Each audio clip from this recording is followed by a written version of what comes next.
एक कहावत होती थी, हेल्थ इज वेल्थ। आप मतलब जो सेहत है वही आपकी संपत्ति है। लेकिन लोग संपत्ति बनाने में लग गए, सेहत भूल गए। नौकरी करने में लग गए, सेहत बलाए ताक हो गई। आजकल की नौकरियां पता है, आईटी सेक्टर्स के बच्चे रात के अमेरिका का पता नहीं कहाँ का प्रोग्राम करते हैं, रात के 7 बजे से सुबह 3 बजे तक जगते हैं। सारी चीजें नेचुरल के खिलाफ हो रही है। भगवान ने हमको रात सोने दी थी, लेकिन अब हम तो उसमें आईटी सेक्टर में हैं। तो ये सारी बातें हम सब जानते जरूर हैं, लेकिन अमल कितने करते ही नहीं है। आज मैं आपसे जो बात करने जा रहा हूँ, आज से 40 साल पहले चलते हैं। 40 साल पहले एक बीमारी होती थी हैजा, एक होती थी कालरा। आज उसको कहते हैं, जहाँ तक कि लोगों को पोलियो होता था, है ना, टीबी होती थी, ऐसी चीजें बीमारियां थी। तो वो बीमारियां अब है क्या? अब नहीं है। अब और वो बीमारियां किससे जनित थी? किसी विषाणु, बैक्टीरिया से, इन्फेक्शन से। किसी को टीबी हुआ तो कोई विषाणु हो गया।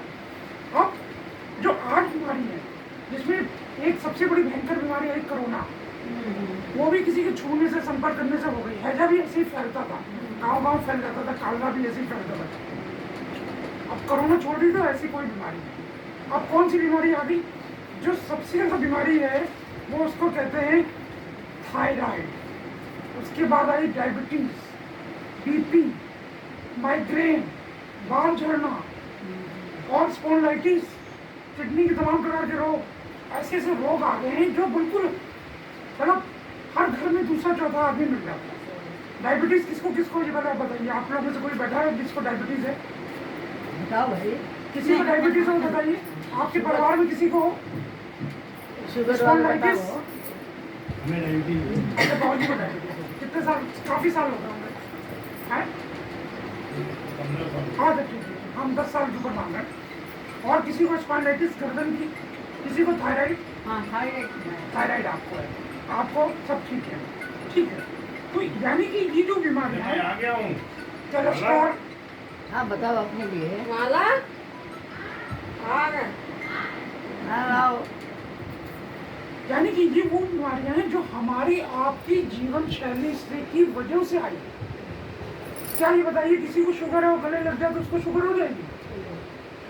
या किसी को मानो थायराइड है, वो हाथ मिला लेगा तो उसको हो जाएगी? नहीं हो सकती, क्योंकि ये ट्रांसफरेबल डिजीज नहीं, ये हमारी शरीर की प्रक्रिया के हिसाब से बनी चीज है। और इसको डॉक्टर क्या करते हैं, एक छोटा सा ब्लड सैंपल, बहता हुआ खून होता है जो हमारी नसों से निकलता है, 5 ml इतना सा सैंपल लेते हैं और शाम की रिपोर्ट आ जाती है, और उसमें 10-12 बीमारी को आपको ध्यान देता है कि आपकी देखिए ये बढ़ी हुई है, आपका तो कैल्शियम गिरा हुआ, आपका तो ये कम है, वो ज़्यादा है। अब क्या करोगे आप? डॉक्टर के पास बैठोगे, उसी से दवा खाओगे। लेकिन वो दवा जो होती है वो आपकी कोई इलाज नहीं है। आप देखिएगा ज़्यादातर जो दवाएं हैं वो मेंटेनेंस करती हैं, है ना। आज के समय की जो सबसे बड़ी बात है उसको कहते हैं एलोपैथिक इलाज चल रहा है, होम्योपैथिक चल रहा है, आयुर्वेदिक में डॉक्टर भी बैठे हैं। लेकिन एक नई चीज आ गई है जिसको वेलोपैथिक कहते हैं।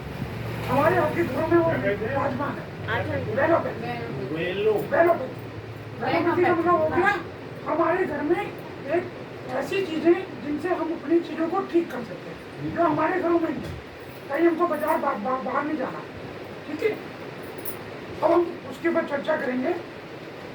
सबसे पहले मैं जानना चाहता हूँ पूर्ण स्वास्थ्य किसे कहते हैं? कोई व्यक्ति पूर्ण स्वास्थ्य के बारे में बता सकता हो? जी आपको जो है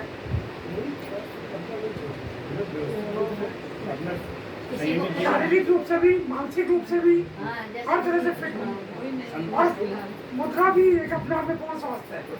किसी के पास मुद्रा है तो वो भी पूर्ण स्वास्थ्य में काउंट हो जाएगा। लेकिन हम लोग की जो आपको बताने की मतलब है, जैसे हम अपनी कमाई के लिए जाते हैं बाहर, तो उसको अर्न कहते हैं ना, इंग्लिश में अर्न बोलते हैं। वैसे इंग्लिश की 4 वर्ड है अर्न में, EAR है। अगर ईट फॉर हम आपसे कह दें इसको एक्सरसाइज। अब सबको पता है एक्सरसाइज अच्छी चीज होती है कि नहीं? कोई कह सकता है एक्सरसाइज बुरी है? कितने लोग करते हैं बताइए आप लोग, कोई हाथ उठाए। उठाओ भाई। हाँ जो करते हैं उठाओ भाई। अच्छा, एक्सरसाइज बहुत अच्छी चीज़ है, बहुत बढ़िया है, लेकिन लोगों के पास फुर्सत नहीं है, टाइम नहीं है। हमारे जैसे लोग भी नहीं कर पाते हैं। सुबह की दिनचर्या भी है, भागा दौड़ी करते हैं। उसके बाद बहुत इम्पोर्टेंट है आपका एटीट्यूड, इसको कहते हैं सकारात्मक सोच। आज महिलाएं बैठी है ज़्यादातर, महिलाओं के साथ ये है कि भाई दिन में रहती हैं, हस्बैंड काम पे चले गए, इधर की बात, वहाँ की बात, यहाँ की बात, इसकी, तो कई चीज़ें ऐसी होती हैं जो कभी कभी आपस में इन्वेस्ट पैदा कर देती हैं या मन